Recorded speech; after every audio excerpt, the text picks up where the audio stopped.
दोस्तों नमस्कार। 25 नवंबर को भारत के प्रधानमंत्री ने इंडिजिनसली डेवलप्ड एयरक्राफ्ट तेजस की सवारी करी और जब वो वापस आए तो उसके बाद निश्चित रूप से एक मीडिया में हंगामा होना वाजिब था। शायद प्रधानमंत्री जी को ये पूरी तरह से पता है कि हिंदुस्तान के पॉलिटिकल सिस्टम को और यहाँ की मीडिया का अटेंशन कैसे अट्रैक्ट किया जाए या कैसे उनको डाइवर्ट किया जाए। इसीलिए अक्सर वो ऐसे कार्यक्रम करते रहते हैं जिससे भारत की राजनीतिक पार्टियां और जो मीडिया हमारा है वो महत्वपूर्ण मुद्दों को छोड़ के कहीं और डाइवर्ट हो जाता है। और ये स्मार्टनेस प्राइम मिनिस्टर साहब की है। इस समय जब पूरी दुनिया में इजराइल हमास के युद्ध को लेकर और यूक्रेन रशिया वॉर को लेकर एक विवाद चल रहा है, एक हर तरह की टेक्नोलॉजिकल और स्ट्रेटेजिक डिस्कशंस चल रही हैं, उस स्थिति में प्रधानमंत्री को क्या तेजस की यात्रा करनी जरूरी थी? इसके दो रूप हो सकते हैं। पहला, हाँ टेक्नोलॉजी है, भारत की है, भारत के प्रधानमंत्री हैं, जब चाहें टेक्नोलॉजी डेमोन्स्ट्रेशन में पार्टिसिपेट कर सकते हैं, कोई प्रॉब्लम नहीं है, सही बात। दूसरी तरफ से राजनीतिक दलों का यह कहना है क्योंकि चुनाव का माहौल है इसलिए प्रधानमंत्री जी एक चुनावी स्टंट करना चाहते हैं लोगों का अटेंशन अट्रैक्ट करने के लिए। इसमें भी कोई बुरी बात नहीं, क्योंकि अगर उनके कार्यकाल में अगर इस तरह की टेक्नोलॉजीज प्रोग्रेस हुई हैं, देश में डेवलप हुई हैं और इसका फायदा भारत की सेनाओं को और देश को मिल रहा है और उसको अगर आप क्रेडिट लेने की कोशिश भी कर रहे हैं तो उसमें बुरा क्या है?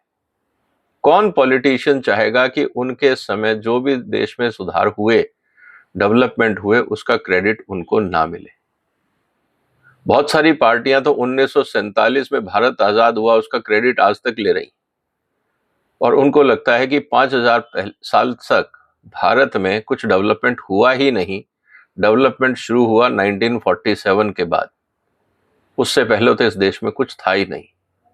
और हकीकत यह है कि जब विदेशी आक्रांताओं ने इस देश को आके नहीं लूटा तब तक यह देश सोने की चिड़िया कहलाता था। शायद हमारे राजनीतिक दलों को इतिहास पढ़ने की आदत नहीं है, क्या पढ़ते हैं यह भी नहीं पता। लेकिन आज का मुद्दा यह नहीं।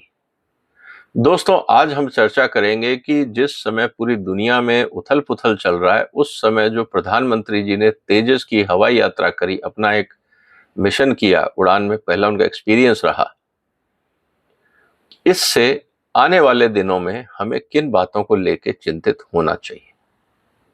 यह शायद एक रिमाइंडर कॉल थी कि हमने एक टेक्नोलॉजी डेवलप तो कर ली, लेकिन क्या यह टेक्नोलॉजी भारत की जरूरतों को और खासकर आने वाली चुनौतियों को पूरा करने में या पूर्ण रूप से उसका निवारण करने में सक्षम है? सवाल इस बात का है। तो दोस्तों, आज हम जो चर्चा करेंगे वो यही चर्चा करेंगे कि जो तेजस की यात्रा प्रधानमंत्री जी ने करी, उसके बाद इस देश को किन बातों पे विचार करने की जरूरत है। थोड़ा सा इतिहास में आपको बता दूं कि तेजस का जो निर्माण हुआ है हिंदुस्तान में, ये 1980 में शुरू हुआ था मिग 21 को रिप्लेस करने के लिए। आज की दुनिया में मिग 21 एक टेक्निकली आउटडेटेड विमान है और एक आउटडेटेड टेक्नोलॉजी को आप एक कंपैरेटिवली बेटर टेक्नोलॉजी से जब आप रिप्लेस करना चाहते हैं तो वो बहुत ज्यादा कटिंग एज टेक्नोलॉजी नहीं होती है। उसको कंपैरेटिवली 1980 की टेक्नोलॉजी के मानदंडों को देखते हुए, आज की थोड़ी बहुत जरूरतों को देखते हुए एक बीच का मॉडल निकाला जाता है और तेजस उसी का एक रूप भारत में है। और जहां तक बात है तेजस की, डेफिनेटली एक नया हवाई जहाज है जो भारत की संस्थाओं ने बनाया है, लेकिन क्या यह भारत की आने वाली चुनौतियों को और जरूरतों को पूरा कर लेगा? इसमें संदेह है।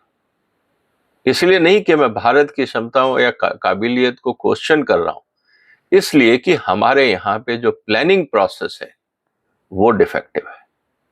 चिंता मुझे काबिलियत की नहीं है, यहां पे चिंता गवर्नेंस की है। चिंता है हम किस तरह से अपनी संस्थाओं को डेवलप करते हैं और ये उदाहरण के साथ मैं आपके सामने रखने वाला। आगे बढ़ने से पहले आपसे निवेदन है कि अगर आपने इस चैनल को सब्सक्राइब नहीं किया है तो कृपया कर लें। दोस्तों, जैसा मैंने कहा कि इस समय पूरी दुनिया में यूक्रेन और इजराइल की लड़ाई चल रही है और सबसे ज्यादा चर्चा किस बात की है? सबसे ज्यादा चर्चा हवाई जहाजों की नहीं है, सबसे ज्यादा चर्चा है ड्रोन अटैक्स की, कि सबसे कम कीमत वाले और सबसे ज्यादा पावरफुल टेक्नोलॉजी, जो महंगी टेक्नोलॉजीज हैं, उनको मात दे रहे हैं या बहुत सारी जगह पे उनको वर्चुअली इग्नोर कर रहे हैं या इनइफेक्टिव कर रहे हैं।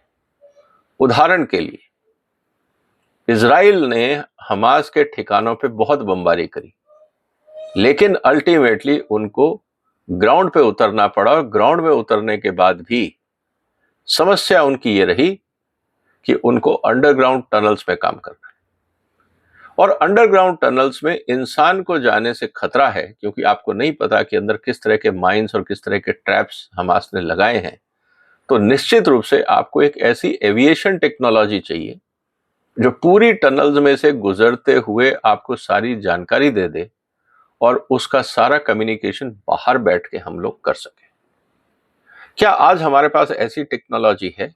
क्योंकि जैसा हमें पता है कि अंडरग्राउंड कुछ दूरी के बाद जो हमारी एग्जिस्टिंग कम्युनिकेशन टेक्नोलॉजीज हैं, ये इनइफेक्टिव हो जाती हैं, ये कारगर नहीं रहती।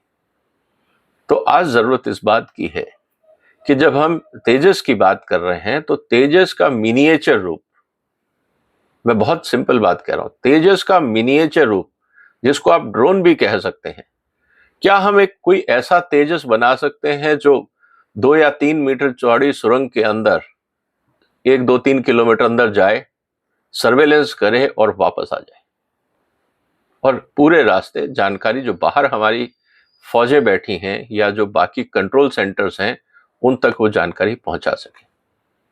क्या हम इस टेक्नोलॉजी को डेवलप कर सकते हैं? क्या इस तरह का कोई हम काम कर सकते हैं? आज जरूरत इस बात की, क्योंकि आज जो चिंता है वो बड़े हवाई जहाज या बड़े हथियारों की नहीं है, आज है प्रिसीजन टेक्नोलॉजी की, लो कॉस्ट इफेक्टिव वॉरफेयर की, जो आतंकवादी संगठन कर रहे हैं, हमास जैसे लोग कर रहे हैं। दूसरी तरफ जिस पे हमें ध्यान देने की जरूरत है वो है हमारे जो अनमैन्ड एरियल एयरक्राफ्ट बनाने या उनके व्हीकल्स बनाने की जो जरूरत है, चाहे वो अंडरग्राउंड हो चाहे वो अंडर वाटर हो। सरफेस पे तो सब कुछ दिख जाता है, लेकिन जहां आदमी नहीं देख सकता, जहां पे लाइट नहीं है, वहां पे सर्वेलेंस आप कैसे करेंगे, और जो बाहर से नहीं दिखता है, ये चुनौतियां हैं। तो तेजस की जो नॉलेज हम लोगों ने एक्वायर करी, क्या उसको कस्टमाइज करके मिनिएचर एयरक्राफ्ट्स बनाए जा सकते हैं? आज मुद्दा इस बात का है, इसको भी समझना होगा। दूसरी जो सबसे बड़ी चुनौती आ रही है वो है सैटेलाइट कम्युनिकेशन को लेकर। हम बात कर रहे थे आजकल की हमारे पास कम्युनिकेशन टावर्स हैं, हमारे पास इंफ्रास्ट्रक्चर है, वायरिंग्स हैं।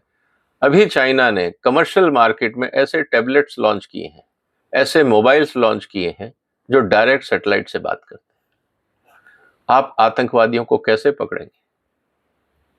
आप क्रिमिनल्स को कैसे पकड़ेंगे? चुनौतियां बढ़ रही हैं। क्या हम इस एरिया में रिसर्च पे काम कर पाएंगे? तेजस इस बात को रिमाइंड करता है कि 1980 में जो प्लेटफॉर्म पे काम शुरू हुआ था, आज इसकी प्रधानमंत्री ने उड़ान भर के उसको ये कहा कि भाई आज ये टेक्नोलॉजी हम लोगों ने परफेक्ट कर ली है, लेकिन क्या भविष्य की चुनौतियां ये टेक्नोलॉजी संभाल पाएगी? सवाल ये। भविष्य की जो चुनौतियां हैं पूरी दुनिया में जिन पे काम चल रहा है वो है ड्रोन। भारत भी काम कर रहा है, डीआरडीओ भी काम कर रहा है, बाकी संस्थाएं भी काम कर रही हैं, लेकिन सवाल इस बात का है कि ड्रोन को लेके हमारे जितने इंजीनियरिंग कॉलेजेस हैं उसमें किस तरह का डेवलपमेंट हो रहा है? क्या हमारे इंजीनियरिंग कॉलेज और डिफेंस एस्टेब्लिशमेंट्स मिलकर कोई काम कर रहे हैं? क्योंकि ड्रोन के बहुत सारे एप्लीकेशन, सिर्फ डिफेंस ही नहीं, आपको data collection, surveillance, disaster relief, recreation, entertainment, communication, सैकड़ों एप्लीकेशन है और सबकी जरूरत है इस देश को। क्या किस तरह के हमारे यहाँ पे काम हो रहे हैं? क्या किसी तरह की इस टेक्नोलॉजी एन्क्रिप्शन को लेके काम हो रहा है? कौन कौन सी संस्थाएं हैं, क्योंकि मैं जब बहुत सारी संस्थाओं को देखता हूं तो उनके कोर्स करिकुलम में मुझे तो कोई बदलाव नहीं दिखता। अगर पूरे हिंदुस्तान में अगर 5 या 10 संस्थाएं भी काम कर रही हैं तो क्या ये जरूरत के मुकाबले काफी है?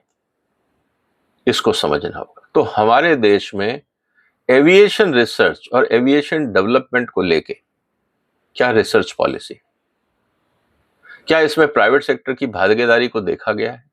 जो प्राइवेट कंपनियां ड्रोन पे काम कर रही हैं, क्या उनका योगदान लेने का प्रयास किया जा रहा है? क्या इंटेलेक्चुअल प्रॉपर्टी किस तरह से प्रोटेक्ट रहेगी देश में, इस पे क्या कोई काम किया जा रहा है? सवाल आज इस बात का है।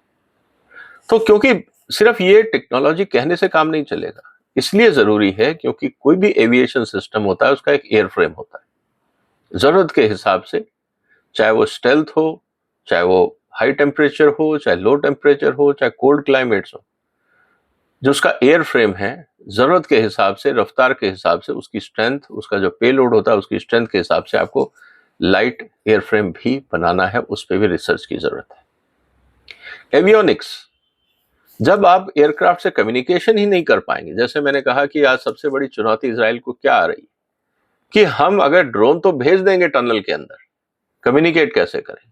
जहां तक कम्युनिकेशन होगा वहां तक तो ड्रोन काम करेगा, उसके बाद आज सवाल इस बात का है कि हम कौन सा और किस तरह से एवियोनिक्स डेवलप करें कि वो हर डिफिकल्ट टेरेन में सक्सेसफुल रहे और कॉन्फिडेंशियलिटी मेंटेन रहे। इसी से संबंधित आता है फ्लाइट कंट्रोल को लेकर। कितनी दूर तक आज हम ड्रोन को उड़ा सकते हैं? बहुत सारे जो बड़े ड्रोन हैं उसमें सैटेलाइट कम्युनिकेशंस हैं, पावरफुल रडार सिस्टम्स हैं, लेकिन जब हम माइक्रो ड्रोन्स की बात कर रहे हैं, जो हमने देखा कि हमास ने जिस तरह से इजराइल के ऊपर बम गिराए, इजराइल के जो सर्वेलेंस टावर्स थे उनके ऊपर बम गिराए, या जिस तरह से यूक्रेन रशिया के बीच में ड्रोन्स पे काम चल रहा है, कहने का मतलब यह है कि छोटी मिनिएचर टेक्नोलॉजी के लिए फ्लाइट कंट्रोल सिस्टम्स क्या होंगे जो लॉन्ग डिस्टेंस में इफेक्टिव रहे, इस पे काम करने की जरूरत है। इवन तेजस में भी जो सबसे बड़ी चुनौती है वो है आपकी प्रोपल्शन की या जेट इंजन को लेके। हमने करीब 1986 में कावेरी इंजन पे काम किया, सक्सेसफुल नहीं हुआ। 2004 से लेकर आज तक करीब 20 साल से हम जितने भी इंजन हैं तेजस में वो आयात कर रहे हैं जीई कंपनी से। सवाल इस बात का है कि हम पिछले 40 साल में हिंदुस्तान में एविएशन इंजन क्यों नहीं बना पाए। इसीलिए सवाल मेरा यह था कि क्या हिंदुस्तान में हम रिसर्च कर रहे हैं या हम सिर्फ कॉस्मेटिक रिसर्च कर रहे हैं, क्योंकि बगैर प्रॉपर इंजन के तो कोई भी हवाई जहाज नहीं उड़ सकता। आप दुनिया भर की बाकी सब चीजें बना लें, लेकिन अगर वो एयरक्राफ्ट टेक ऑफ ही नहीं कर पाएगा तो फिर क्या काम। तो इसीलिए वे जरूरी है। लेकिन एविएशन को लेके, प्रोपल्शन सिस्टम को लेके हमारे यहाँ कौन सी जो इंजीनियरिंग रिसर्च है वहां पे काम चल रहा है? क्या आईआईटीज काम कर रही हैं? एवियोनिक्स पे काम हो जाएगा, कम्युनिकेशन पे हो जाएगा, क्योंकि आईटी सिस्टम है, टेलीकॉम सिस्टम है। प्रोपल्शन सिस्टम पे कौन काम कर रहा है? इसकी पॉलिसी क्या है?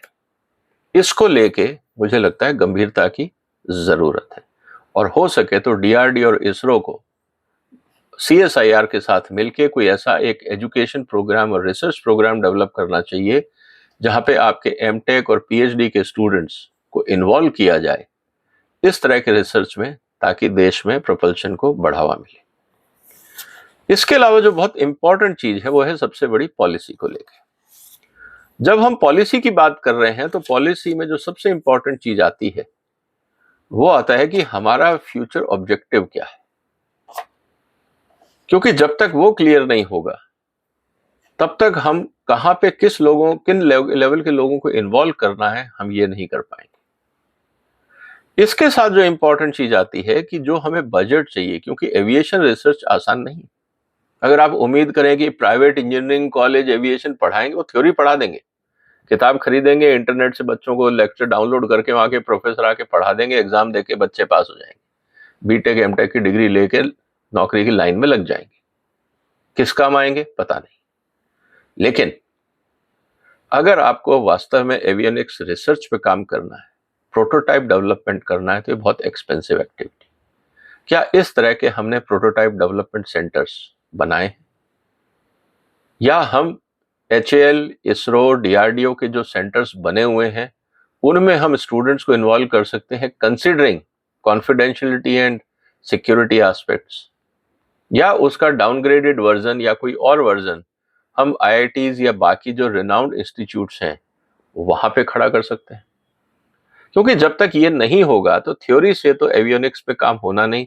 थ्योरी में या कागज पे या ड्राइंग बोर्ड पे ड्राइंग बना के कि हमने हवाई जहाज की ड्राइंग बना दी, उससे हवाई जहाज उड़ने वाला नहीं। उसके लिए आपको पूरा प्रॉपर प्रोटोटाइपिंग डेवलपमेंट का काम चाहिए। बहुत सारी कंपनियां, प्राइवेट कंपनियां, स्टार्टअप्स कर रही हैं। क्या भारत सरकार उनको इन्वॉल्व करेगी? एक नेशनल एविएशन पॉलिसी बनाएगी और खासकर क्रिटिकल टेक्नोलॉजीज के लिए, क्योंकि अभी भी तेजस सिर्फ 60% इंडिजिनस है। जो 60 बची हुई 40% टेक्नोलॉजीज है जो हम आयात कर रहे हैं, उनको कौन कौन सी प्राइवेट कंपनीज के साथ मिलके हिंदुस्तान में डेवलप किया जाए और वहां पे किस तरह की फंडिंग प्लानिंग हो और जॉइंट मॉनिटरिंग हो सकती है। सिर्फ इंपोर्ट करके स्टिकर बना के ये कहना कि इंडिजिनस हो गया, ये नहीं चलेगा। बाकायदा एक्शन प्लान हो, मॉनिटरिंग हो, उसकी फंडिंग हो, जैसा अमेरिका करता है, बाकी देश करते हैं। हम क्यों नहीं सीख पाते? किस बात का डर है? हो सकता है कि करप्शन का टेंशन हो, पैसा गायब हो जाए। आप सिस्टम बना सकते हैं, माइलस्टोन बेस पे पेमेंट हो सकता है, क्वालिटी कंट्रोल, सर्वेलेंस सब हो सकता है। और आज तो डिजिटल जमाना है, आप day to day progress report online ले सकते हैं, ब्लॉकचेन लगा सकते हैं ताकि किसी तरह के मटेरियल की मैनिपुलेशन ना हो। इन सब बातों को आप अपना सकते हैं। तो ये जो चैलेंजेस हमारे सामने हैं, क्या इन पे हमने विचार किया, या सिर्फ इस बात को लेके अखबारों की हेडलाइन बन गई कि मोदी साहब तेजस पे फ्लाइट करी और अपोजिशन ने कहा किसको लिए करी, किससे हाथ मिला रहे थे, किसको हाथ दिखा रहे थे, किसको बाय कर रहे थे, और बाकी जनता ये कहे कि अच्छा प्रधानमंत्री जी ने बड़ी अच्छी फोटो खिंचवाई, चुनाव का टाइम। इस मुद्दे की गंभीरता पे हम क्यों नहीं जाना चाहते? मोदी साहब को तो पता ही है कि अपोजिशन और मीडिया डिटेल में नहीं जाएगा, वो डेप्थ में नहीं जाएगा। लेकिन इस देश के जागरूक नागरिक, इस देश के चिंतित नागरिक तो सोच सकते हैं कि देश के लिए क्या जरूरी है। हमारे पास आज इंडिजिनसली डेवलप्ड एक तेजस है। सवाल यह है कि क्या ये देश की जरूरतों को पूरा करता है, या आगे का हमारा डेवलपमेंट प्लान क्या है? क्या इस पे चिंता नहीं होनी चाहिए? तो मुझे लगता है कि प्रधानमंत्री जी ने जो तेजस की यात्रा करी, इससे उन्होंने एक रिमाइंडर कॉल दिया है कि हमारे पास अभी तक बस यही एक टेक्नोलॉजी है। आगे की सोचो। इस देश को अगर आने वाली चुनौतियों से सामना करना है तो शायद तेजस पूर्ण रूप से सक्षम ना हो। आपका क्या कहना है दोस्तों इस मुद्दे पे? क्योंकि ये बहुत जरूरी और बहुत सीरियस मुद्दा है, राष्ट्रीय सुरक्षा का मुद्दा है। अगर हम अपने यहाँ पे एविएशन और एवियोनिक्स इंडस्ट्री और इंजन पार्ट्स बनाना शुरू करते हैं और पूर्ण रूप से, और सिर्फ मैं तेजस की बात नहीं कर रहा हूं, पूरी एविएशन इंडस्ट्री की मैं बात कर रहा हूं, तो लाखों लोगों के लिए रोजगार बन सकता है। और दूसरी बात, अगर किसी भी रूप में अगर सैंक्शंस लगते हैं, जैसे रशिया पे लगे, अब रशिया को अगर बोइंग स्पेयर पार्ट्स नहीं देगा, या बाकी एयरक्राफ्ट की जो कंपनियां हैं यूरोप और अमेरिका की, अगर स्पेयर पार्ट्स नहीं देंगी तो रशियन एविएशन इंडस्ट्री बैठ जाएगी। इसीलिए अब जो रशिया ने अपने जो मिलिट्री एयरक्राफ्ट थे उनका सिविल वर्जन बनाना शुरू कर दिया। वो पूर्ण रूप से दुनिया से जो अपने आप को अगर ये मानते हैं कि वो कट ऑफ भी कर दें तो हमारी एविएशन इंडस्ट्री को फर्क ना पड़े। चाइना ने भी यही किया। भारत की क्या तैयारी है? सवाल ये।